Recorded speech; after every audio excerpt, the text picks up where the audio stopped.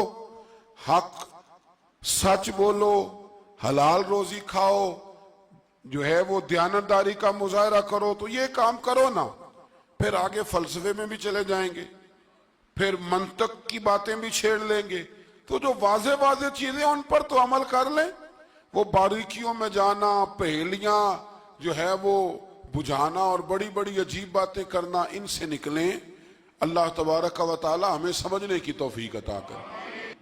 پھر اس سے آگے جا کے نا تو اللہ تبارک و تعالی نے اسی آیہ کریمہ کے اندر حضرت مریم کا ذکر فرمایا ہے۔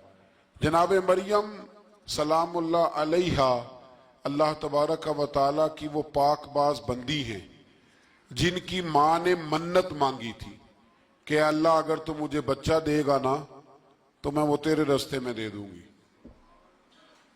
یہ حضرت عمران علیہ السلام کی صاحبزادیاں جناب مریم اللہ کی ولیاں ہیں۔ عورت نبی ہو سکتی، یہ کیا ہیں؟ اللہ کی ولیہ۔ تو حضرت مریم جب وہ بچہ پیدا ہوا ان کی ماں نے منت مانگی تھی۔ یہ قرآن مجید ہے، یہ 3 پارہ ہے اور اس کی جو آیات ہیں وہ ہیں آیت نمبر 34-35۔ اس سے آگے جب آپ چلیں گے تو یہ سارا مضمون سورہ آل عمران میں آپ کو ملے گا۔ تو جب آپ کی ولادت ہوئی تو بیٹی پیدا ہو گئی، تو اب حضرت جناب مریم سلام اللہ علیہا کی جو والدہ تھی نا، وہ ان کو لے گئی جناب زکریا علیہ السلام کے پاس، وہ ان کے خالو تھے۔ کہا میں نے منت مانگی تھی کہ میں بچہ ہوگا تو مسجد کے لیے وقف کروں گی، تو اللہ نے بچی دی ہے۔ تو حضرت زکریا نے جناب مریم کے لیے اوپر چھت پہ ایک محراب بنا دیا، وہ محراب کے اندر رہتی تھی، وہاں عبادت کرتی تھی۔ حضرت زکریا آپ کے خالو بھی تھے، اللہ کے پیغمبر بھی تھے، وہ وہاں بیٹھا کرتے تھے اور ان کی پرورش کرتے، کھانے پینے کا خیال کرتے۔ بڑی خاص بات ہے، عقیدے کی بات ہے۔ جب سے پہلا سپارہ ہم نے شروع کیا نا تو تھوڑی سی دیر کے بعد وہ عقیدہ آ جاتا ہے جس عقیدے پہ اللہ تعالیٰ نے مجھے اور آپ کو قائم رکھا ہوا ہے۔ ذرا دیکھیں یہاں بھی بات کھل کے کیسے واضح آتی ہے۔ حضرت جناب مریم جب جوان ہو گئیں تو حضرت زکریا ایک دن اندر داخل ہوئے تو دیکھا کہ وہاں بے موسم پھل پڑے ہوئے ہیں، موسم بھی نہیں ہے اور وہ پھل موجود ہیں۔ تو اللہ کے نبی نے اللہ کی ولیہ سے پوچھا کہ یہ کہاں سے آئے؟ انا لکی ھذا، پوچھنے لگے حضرت زکریا یہ کہاں سے آئے؟ قالت ہوا من عند اللہ، تو حضرت مریم کہنے لگی یہ میرے اللہ کی طرف سے آئے ہیں، یہ مجھے اللہ نے دیے ہیں۔ اور ان اللہ یرزق من یشاء بغیر حساب، اور جب رب کسی کو رزق دیتا ہے تو پھر بغیر حساب و کتاب ہی عطا فرماتا ہے۔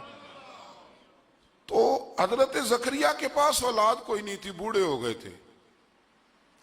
جب دیکھا نا کہ اللہ کی ولیہ کو اللہ نے بے موسم پھل دے دیے تو خیال آیا کہ میں بھی بوڑھا ہوں، میری بیوی بھی بوڑھی ہے، تو اگر رب اپنی ولیہ کو بے موسم پھل دے سکتا ہے اور دیتا ہے اپنے کرم سے، تو اپنے نبی کو بھی تو بغیر موسم کی اولاد دے ہی سکتا ہے نا۔ اب موسم تو گزر گیا، بڑھاپا آ گیا، لیکن وہاں کھڑے ہو کے حضرت زکریا نے دعا مانگی، رب نے قبول فرمائی اور حضرت یحییٰ علیہ السلام حضرت زکریا کو عطا فرمائے۔ تو اگر ولیہ کی محراب کے پاس کھڑے ہو کے اللہ کے نبی دعا مانگے تو رب قبول فرماتا ہے، تو ہم داتا علی اجمیری کے مزار پہ جا کے دعا مانگے تو، ہم غوث اعظم جیلانی کے مزار پہ جا کے دعا مانگے تو، امام شافعی فرماتے ہیں جب بھی کوئی مشکل پیش آتی ہے میں امام اعظم کی مزار پہ جاتا ہوں اور قریبی مسجد میں 2 نفل پڑھ کے ان کے مزار پہ دعا مانگتا ہوں، اللہ میری ہر مشکل کو آسان فرما دیتا ہے۔ تو بھئی یہ تو قرآن مجید کی آیات ہے نا، ان کو تو کھول کے دیکھو نا۔ کوئی اور معنی اس آیت کا، کوئی اور تفسیر، کوئی اور مفہوم۔ حضرت زکریا اس کے علاوہ بھی تو دعا مانگ سکتے تھے نا، لیکن انہوں نے جناب مریم کے پاس بغیر موسم کے پھل دیکھے تو دعا مانگی، بغیر موسم کے پھل دیکھے۔ اور یہ بھی اللہ کا فضل ہے کہ ولیہ کے پاس دیکھے تو ولیوں والا مسئلہ حل ہو گیا۔ اگر وہ نبی ہوتی تو لوگوں نے فٹافٹ کہہ دینا یہ تو نبیوں کی بات ہے۔ تو میرے بھائی اگر کسی کو بغیر موسم کا پھل چاہیے تو کسی ولی اللہ کے پاس جائے، کسی اللہ کے نیک بندے کے پاس جائے، رب بے موسم پھل بھی عطا کرتا ہے۔ تو پھر اللہ تبارک و تعالی نے آگے جا کے نہیں آیات میں ارشاد فرمایا کہ ہم نے جناب مریم کو بغیر شادی کے بیٹا بھی عطا کیا، اور بیٹا بھی وہ عطا کیا کہ جو اللہ کے نبی ہیں، اور بیٹا بھی وہ دیا جنہوں نے پنگوڑے میں باتیں کرنی شروع کر۔ یہ میری خواہش ہے کہ یہ آیتیں آپ نے ضرور پڑھنی ہیں، یہ آیت نمبر 39 اور 40، انہی پر میں بھی بات ختم کر رہا ہوں۔ حضرت عیسیٰ کی شان رب کریم نے بیان فرمائی، یہ اللہ کا قرآن ہے، یہ اللہ کا قرآن ہے۔ ان کی شان کیا ہے کہ حضرت عیسیٰ علیہ السلام فرماتے ہیں کہ میں نا مٹی کی مورت بناتا ہوں، پھر اس میں پھونک مارتا ہوں، مٹی کا پرندہ بنا کے اس میں پھونک مارتا ہوں، میں پھونک حضرت عیسیٰ مارتے ہیں، اور جناب عیسیٰ کہتے ہیں وہ اللہ کے حکم سے اڑنا شروع کر دیتا ہے۔ پھونک کس نے ماری؟ اڑایا کس نے؟ وہ اتنی سی بات ہے، اس کو سمجھ لیں۔ حضرت عیسیٰ کہتے ہیں میں مٹی کی مورت بنا کے اس میں پھونک مارتا ہوں تو اللہ کے حکم سے زندہ ہو جاتی ہے، اڑنے لگتی ہے۔ حضرت عیسیٰ فرماتے ہیں میں تندرست کرتا ہوں مادرزاد اندھوں کو، لا علاج کوڑوں کو، اور میں مردے بھی زندہ کرتا ہوں، کرتا اللہ کی اجازت کے ساتھ ہوں۔ اور اسی آیت میں حضرت عیسیٰ فرماتے ہیں کہ میں تمہیں بتاتا ہوں جو تم کھا کے آتے ہو، اور وہ بھی بتاتا ہوں جو تم گھر میں چھوڑ کے آتے ہو۔ تو حضرت عیسیٰ علیہ السلام مٹی کا پرندہ بنا کے پھونک ماریں تو رب اس میں جان پیدا کر دے، مردے میں جان بھی پیدا کرتے ہیں، اور پھر حضرت عیسیٰ مادرزاد اندھ اور کوڑوں کو آنکھیں بھی دیتے ہیں اللہ کے حکم سے، اور پھر حضرت عیسیٰ علیہ السلام مردہ بھی زندہ کرتے ہیں اس کی اذن سے، جو کھا کے آتے ہیں وہ بھی بتاتے ہیں، جو چھوڑ کے آتے ہیں وہ بھی بتاتے ہیں۔ تو یہ تو حضرت عیسیٰ کی شان ہے۔ یہ حال ہے ان کے غلاموں کا، تو میری سرکار کا عالم کیا ہوگا؟ میری سرکار کا عالم کیا ہوگا؟ ایک جملہ میرے اعلیٰ حضرت کا، اور بات بڑی اعلیٰ، فرمانے لگے حضرت عیسیٰ علیہ السلام تو پھونک مار کے مردہ زندہ کرتے ہیں نا، تو فرماتے ہیں میرے نبی تو ایک نظر دیکھ لیں تو مردہ دل کو زندہ کر دیا کرتے، مردہ دل۔ اور پھر ایک حدیث سن لیں تاکہ بات اور واضح ہو جائے۔ حضور نے فرمایا علماء امتی کا انبیاء بنی اسرائیل، میری امت کے علماء بھی اسی طرح ہوں گے جس طرح بنی اسرائیل کے نبی ہوتے تھے۔ تو اگر حضرت عیسیٰ کے اندر یہ طاقت ہے تو میرے محبوب کے غلاموں میں بھی بڑی طاقت ہے۔ حضرت آصف بن برخی اگر تخت لا سکتے ہیں تو غوث اعظم بھی بیڑی اوپر اٹھا لیتے ہیں۔ اس لیے عقیدہ اور نظریہ قرآن ہے، حدیث ہے۔ ہم چونکہ پڑھتے نہیں، توجہ نہیں کرتے، تو لوگ ہمیں فٹافٹ، آپ یقین کریں بڑے صاف ستھرے انداز میں لوگ آ کے کہتے ہیں جی دیکھو جی یہ کدھر سے آ گیا، تو میں نے کہا یہ اللہ کا قرآن ہے۔